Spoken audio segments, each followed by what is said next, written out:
नए साल में धर्मराज जी की कहानी ज़रूर सुने। किसी गांव में एक बुढ़िया रहती थी।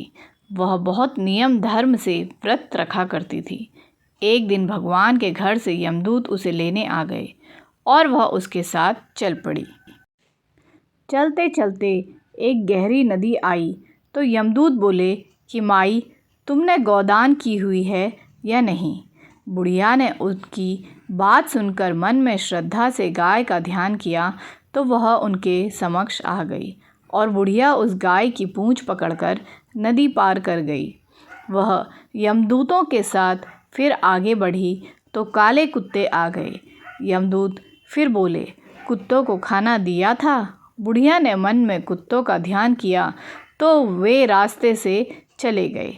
अब बुढ़िया फिर से आगे बढ़ने लगी तो रास्ते में कौवे ने उनके सिर में चोंच मारनी शुरू कर दी। तो यमदूत बोले कि ब्राह्मण की बेटी के सिर में तेल लगाया था। बुढ़िया ने ब्राह्मण की बेटी का ध्यान किया तो कौवे ने चोंच मारनी बंद कर दी। कुछ आगे बढ़ने पर बुढ़िया के पैर में कांटे चुभने लगे तो यमदूत बोले कि खड़ाऊ आदि दान की है। बुढ़िया ने उनका ध्यान किया तो खड़ाऊ उनके पैर में आ गई। बुढ़िया फिर आगे बढ़ी तो चित्रगुप्त जी ने यमराज से कहा कि आप किसे लेकर आए हो। यमराज जी बोले कि बुढ़िया ने दान पुण्य तो बहुत किए हैं लेकिन धर्मराज जी का कुछ नहीं किया, इसलिए आगे द्वार इनके लिए बंद हैं। सारी बात सुनने के बाद बुढ़िया बोली कि आप मुझे सिर्फ 7 दिन के लिए वापस धरती पर भेज दो।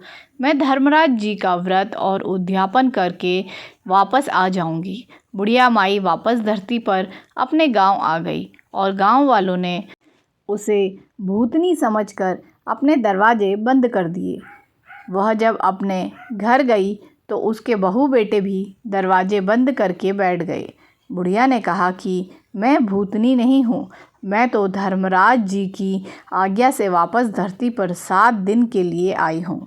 इन 7 दिनों में मैं धर्मराज जी का व्रत और उद्यापन करूँगी, जिससे मुझे परलोक में जगह मिलेगी। बुढ़िया की बातों पर आश्वस्त होकर बहू बेटे उनके लिए पूजा की सामग्री एकत्रित करते हैं। लेकिन जब बुढ़िया कहानी कहती है तब वह हुंकारा नहीं भरते, जिससे बुढ़िया फिर अपनी पड़ोसन को कहानी सुनाती है और वह हुंकारा भरती है। 7 दिन की पूजा व्रत व उद्यापन के बाद धर्मराज जी बुढ़िया को लेने के लिए विमान भेजते हैं। स्वर्ग का विमान देख के उनके बेटे बहू के साथ सारे गांव वाले भी स्वर्ग जाने को तैयार हो गए। बुढ़िया ने कहा कि तुम कहाँ तैयार हो रहे हो, मेरी कहानी तो केवल पड़ोसन ने सुनी है, इसलिए वही साथ जाएगी।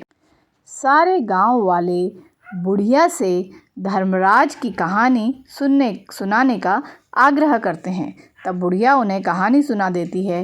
कहानी सुनने के बाद सारे ग्रामवासी विमान में बैठकर स्वर्ग जाते हैं। तो धर्मराज जी कहते हैं, मैंने तो विमान केवल बुढ़िया को लाने के लिए भेजा था। बुढ़िया माई कहती हैं कि हे धर्मराज, मैंने जो भी पुण्य किए हैं उसमें से आधा भाग आप गांव वालों को दे दो। इस तरह से धर्मराज ने ग्रामवासियों को भी स्वर्ग में जगह दे दी। हे धर्मराज महाराज, जैसे आपने बुढ़िया के साथ सभी गांव वालों को भी स्वर्ग में जगह दी, उसी तरह से हमें भी देना। कहानी सुनकर हुंकारा भरने वालों को भी और कहानी कहने वालों को भी जगह देना। धर्मराज महाराज की जय। यमराज महाराज की जय। तो दोस्तों, अगर आपको आज की कहानी पसंद आई है तो मेरे वीडियो को लाइक करें, चैनल को सब्सक्राइब करें और अधिक से अधिक इस कहानी को अपने दोस्तों तक पहुंचाएं। तो मिलते हैं अपनी अगली वीडियो में एक बहुत ही खूबसूरत सी कहानी के साथ। तब तक के लिए bye bye and take care दोस्तों।